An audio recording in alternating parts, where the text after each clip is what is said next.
made it seem, in my opinion, like he doesn't care about the game. He cares about making bank. But when you actually look at what he had said he's not going to do like a retirement tour. He's not going to get in front of a press and do the crying thing, which is more understandable because that's how I see him for the most part anyways, as a pretty, humble, private person who is just honored that he got to play the game. Definitely. And I don't know, Larry Fitzgerald, as you did say, very high on my list of probably most respected players of all time. Never have I heard anything bad about him. No, and you never hear anything, of him getting any kind of trouble or. No, the only issue that I have with him is that he did those commercials for University of Phoenix where he was a Phoenix. Oh yeah. No, the only school worse than University of Phoenix is Stony Brook. Got to get my Stony Brook stab in there somehow. They do some kind of like tire commercial too for I think Bridgestone, right? Or yeah, something like that. He was telling the guy like get out and walk or something. If he... yeah. So I just wanna ask you a couple of quick questions about Larry Fitzgerald. Now, on your all-time receivers list, where does he rank? Is he in the top 5? Is he in the top 10? Is he number 1, number 2, number 3? Where would you put him? To be safe, I think he could be worthy of being in the top 5, but I'd say he's definitely in the top 10. Yeah, I don't have him in my top 5. Like, my number 1, it's clear cut. It's easy for me, and it's not the same number 1 that a lot of people have. I think the best wide receiver of all time is Chris Carter. Okay, yeah. I think, hands down, he's my number 1. And then Jerry Rice. Jerry Rice was excellent. And then you got T.O., Randy Moss. Yeah. I don't know. Maybe Larry sneaks into my top 5. At a solid 5? Okay, so yeah, maybe at number 4. Because my number 1 is, like I said, Chris Carter, 2, Jerry Rice. My number 3 would be Terrell Owens. Okay. My number 4 then would be Larry Fitzgerald, I think. And then Randy Moss. Pretty solid ranking. With Michael Irvin really close. Yeah. It's hard to say. I mean, like, even too, like, where would you put somebody like a Wes Welker, even? Oh, Wes Welker's way down on the list. Way down on? He's not even in my top 50. Okay. Not of all time, certainly. But I mean, yeah, he's always been, like you say, he's been a breakthrough player. It'd really be great to see him be able to get on a Super Bowl winning team. I mean, they did come close about 5 years ago. More than that, I think it was 2009 was it when they were in the Super Bowl against the Steelers there? Yeah, it was. I was a freshman at UAlbany. Yeah. Yeah. Which actually turned out to be pretty controversial because they were James Harrison did not score a touchdown. If you did, yeah. I mean, if you do watch the footage, it was hard to see. You say he didn't score. And then who was it that caught the touchdown at the end? Was it Santana? For the Steelers? Or yeah. Because I remember... Santana Moss? No. It wasn't Antonio Brown, was it? I don't think he was... I wasn't going to talk about this, but I'm going to look it up. It was a good game. I mean, it was... I'm going to look this game up really quickly because you know that I am very frustrated with how that... Santonio Holmes. Okay. Yeah. Yes. And that wasn't an S of some kind. Yeah, that wasn't a catch either. Oh, man. Now we're going down this dark path of destruction. First of all, James Harrison did not score that touchdown. Larry Fitzgerald tackled him. Second of all... if I seem to remember right, Larry Fitzgerald made the catch to get the Cardinals back in the game, wasn't it? Yeah, he had like a really long like 50, touchdown. 50-plus yards? Yeah, just right down the middle. Caught it going over the middle and just he darted turned upfield and took it. Yeah. Yeah. But Santonio Holmes, on his catch, was bobbling it on his way to the ground and never regained possession. But they gave him the touchdown. Mm-hmm. Not a touchdown. He got robbed. That whole team got robbed. I felt horrible watching it because I felt horrible because I invited at that time President Barack Obama to the Super Bowl party I was having, and he didn't show up. You did, He didn't. but you did invite him. I invited him. Wow. Yep. There were Doritos, though, which was a pretty big, important part of the party. Well, how you can't turn down an invite when you have Doritos at the No, party? I mean, you can't. yeah. I mean, he didn't even send, like, a thank you letter or anything. Or, like, send one of his cronies to come. Nothing. Just absolutely nothing. Just didn't show up. Yeah, I'm sure he didn't appreciate the invite if he did see it, but we never know. It's hard to know. I'm sure he saw it. He's probably like, I'm not going to you, Albany. But now back to Larry Fitzgerald. I guess in other news stories, like, have you heard anything else regarding? Like, I heard, well, maybe 1 to 2 years. Because I think Until he retires? yeah, I mean, Could be at the end of this season.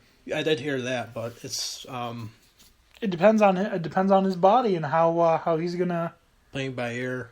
how he's gonna hold up. But I personally, when I find out that he is retiring, it will basically be like one of the saddest days in sports that we've had in a long time. I mean, it's just incredible. That's like when Peyton Manning leaves, or Yeah, just like these last few years, we had Peyton Manning retire, Tim Duncan retire, Derek Jeter. yeah, Derek Jeter retire, Kobe Bryant retire, Jason Kidd retire. Like, our childhood is all retired. All those teams from late 90s breaking into early 2000s, definitely. Yeah, they're all gone. All of them. All of them. It's terrible.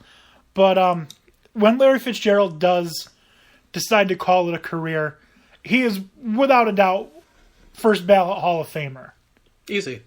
He's a Hall of Fame player, Hall of Fame person.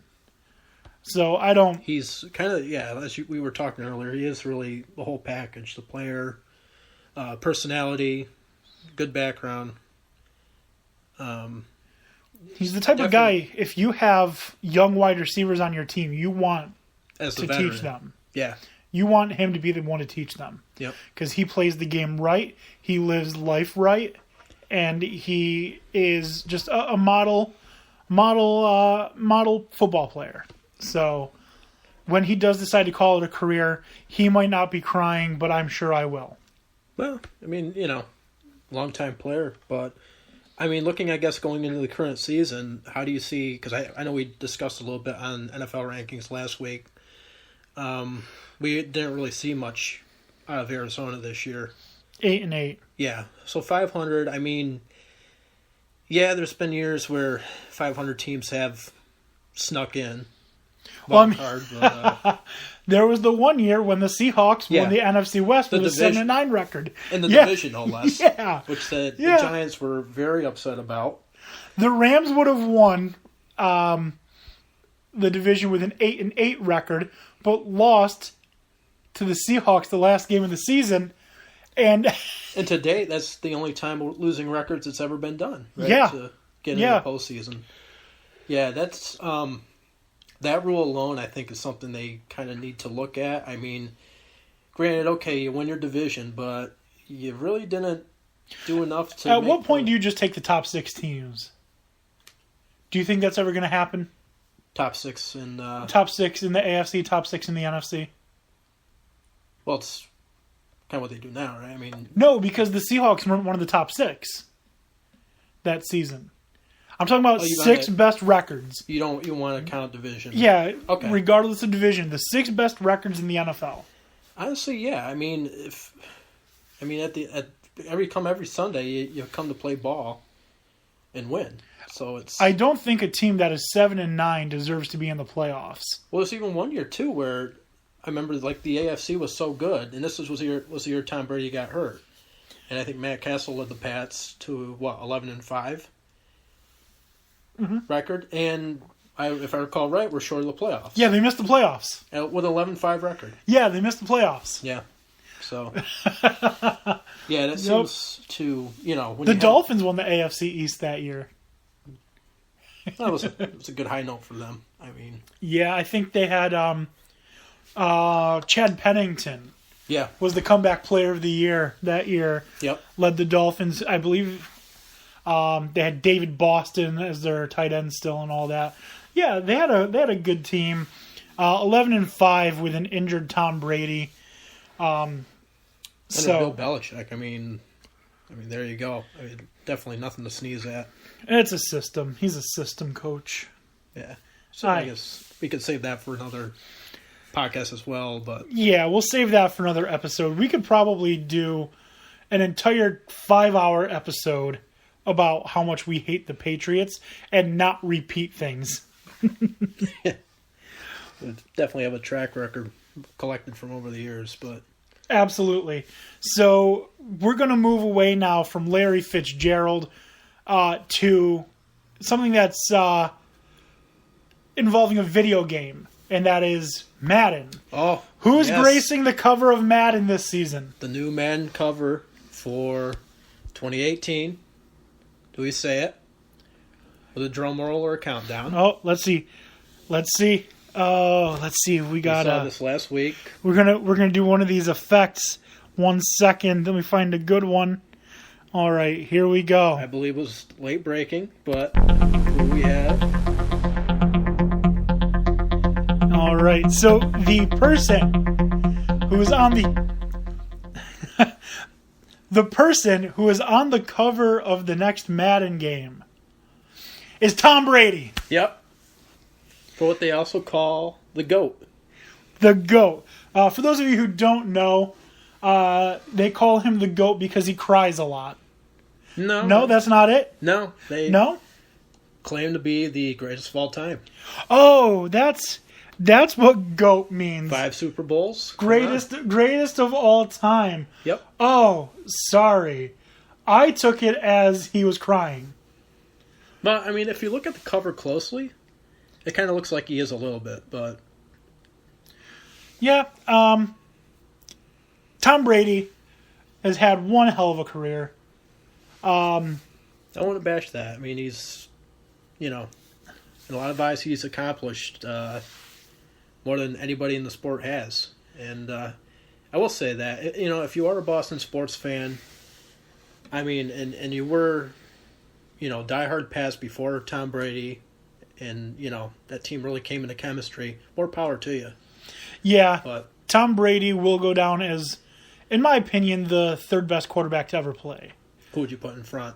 Peyton and Joe Montana. Okay.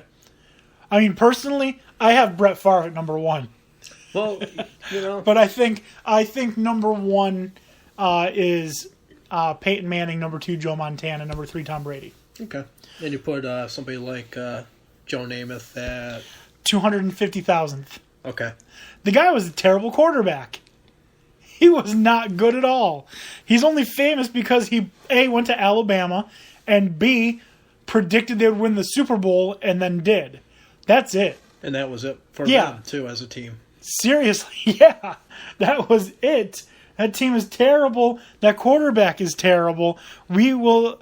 The thing that he's most well known for now is getting drunk and telling Susie Colbert that he wanted to kiss her on Sunday Night Football. Man, that was a while ago, too. It was a while ago. I'm trying to think, what was the quote? I don't care about the Jet struggles. I want to kiss you. I think that's what he said. Yeah. I think that's a direct quote. And at that point, I mean, why would you? I mean, you've done your work, you're retired. And at that point, you're pretty much just a spectator, so... Or a spectacle in his point. Yeah. Or in his case. But, I mean, yeah, I guess getting back to the game cover. I have a question for you. All right. The game cover has come with this mysterious curse. The cover of Madden curse. Every player who has graced the cover of Madden has either had a really bad season or has gotten hurt. For example, Larry Fitzgerald got hurt. Calvin Johnson. Yeah. He was on the 2012 cover, if I recall. Yeah. What's Peyton Hillis? Yep. Sean Alexander. Mm-hmm. So, do you think he is the one to break the curse, or do you think the curse is going to affect him as well? I remember back in the day, Eddie George was on the cover. Did he get hurt? No, he just went to a really bad Cowboys team. Oh. Well, that's a bad curse